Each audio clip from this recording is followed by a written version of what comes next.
ऐसा ना के बराबर ही देखने को मिलता है जब दो धुर विरोधी पार्टियां बीजेपी और कांग्रेस किसी बात पर सहमत हो जाएं। ऐसा हुआ है मध्य प्रदेश में, जहां सत्ता में भारतीय जनता पार्टी और विपक्षी दल की भूमिका में कांग्रेस है। अब जिस बात पर दोनों दल एक राय हुए हैं वो है मध्य प्रदेश कैबिनेट का एक बड़ा फैसला। दरअसल मध्य प्रदेश कैबिनेट उप समिति ने फैसला लिया है कि धार्मिक रूप से पावन मानी जाने वाली नर्मदा नदी की पवित्रता बनाए रखने के लिए धार्मिक नगरों में मांस और शराब की दुकानों पर प्रतिबंध लगाने की कोशिश की जाएगी। जिसके जवाब में मध्य प्रदेश कांग्रेस के अध्यक्ष जीतू पटवारी ने कहा कि सीएम के इस फैसले के पीछे नेक इरादे हैं। उन्होंने कहा कि हम इस फैसले का स्वागत करते हैं। हालांकि साथ ही उन्होंने ये भी कहा कि इस फैसले को सबसे पहले उज्जैन में लागू करना चाहिए।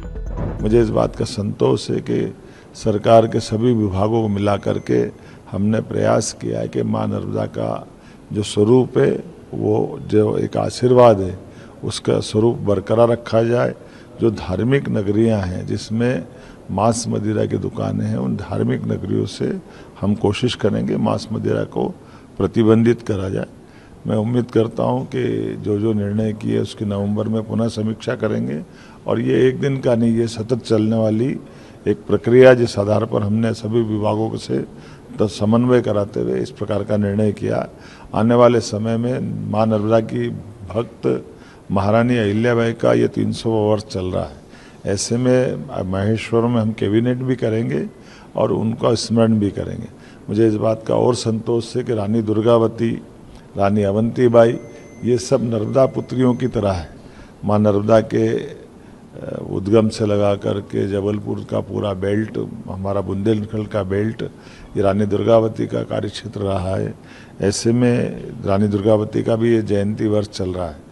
5 अक्टूबर को उनका जन्मोत्सव है। एक निर्णय हमने ये भी किया है कि रानी दुर्गावती के जीवन के विविध पक्षों को सामने लाते हुए मां नर्मदा से उनकी भक्ति को स्मरण करते हुए भी कई कार्यक्रम किए जाएंगे। मुख्यमंत्री जी को इस बात के लिए विचार पवित्र है और अगर उन्होंने ये निर्णय लिया तो उसका स्वागत योग्य है, पर उनको महाकाल की नगरी से आते हैं, सबसे पहले शराब वहां बंद करानी चाहिए। कांग्रेस पार्टी ने एक सभा की थी अभी और उसमें प्रस्ताव पास किया, मुख्यमंत्री से आग्रह किया कि सबसे पहले सबसे बड़ी पवित्र नगरी उज्जैन है महाकाल की, यहाँ शराब बंदी करो।